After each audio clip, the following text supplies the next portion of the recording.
নমস্কার, আমি মিঠু। শুরু করছি নজরে রাজ্য।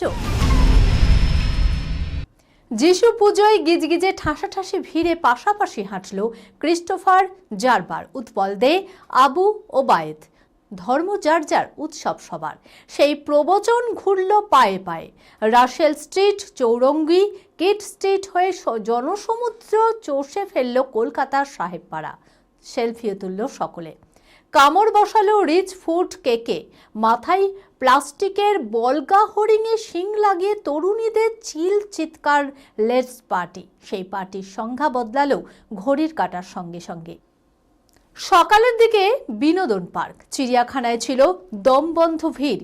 আলিপুর চিড়িয়াখানা সূত্রে খবর, বড়দিনে 44,000-এরও বেশি মানুষের পা পড়েছিল চিড়িয়াঘরে। ইকো পার্ক চিড়িয়াখানায় দর্শক হয়েছিল 5,000 ছুঁই ছুঁই। ভারতীয় জাদুঘরেও ছিল ঠাসা ভিড়। টিনেজাররা বেরিয়ে পড়েছিল সকাল সকাল। ময়দান থেকে পার্ক স্ট্রিট শহরের প্রতিটি ক্যাফে, রেস্তোরাঁয় ছিল ঠাসাঠাসি ভিড়।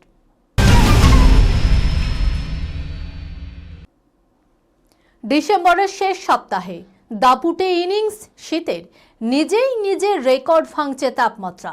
মরশুমে এই প্রথমবার তাপমাত্রার পারদ 12 ডিগ্রি সেলসিয়াসের ঘরে।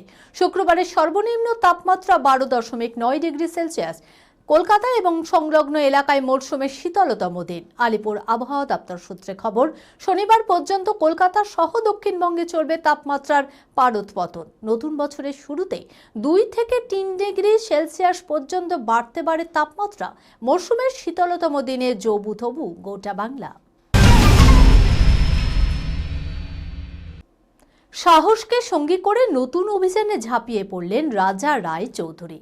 এবার বিজয়নগরের হীরের সন্ধানে প্রসেনজিৎ চট্টোপাধ্যায়। আগে ভাগেই জানা গিয়েছিল যে বড়দিনে একগুচ্ছ রিলিজের ভিড়ে কাকাবাবু এবার আসতে একটু দেরি হবে। তবে শান্তা খুব একটা অপেক্ষা করালেন না। কাকাবাবু অনুরাগীদের কথা মাথায় রেখে বড়দিনেই প্রকাশ্যে এলো বিজয়নগরের হীরের ঝলক, যেখানে ক্র্যাচ হাতেই মারকাটারি অ্যাকশনে কাঁপালো ইন্ডাস্ট্রির প্রসেনজিৎ চট্টোপাধ্যায়। এই খবরের সঙ্গে শেষ করলাম আজকের নজরে রাজ্য। আপনারা দেখছেন টিভি 24 বাংলা। সংবাদ বিনোদন সারাদিন সারাক্ষণ।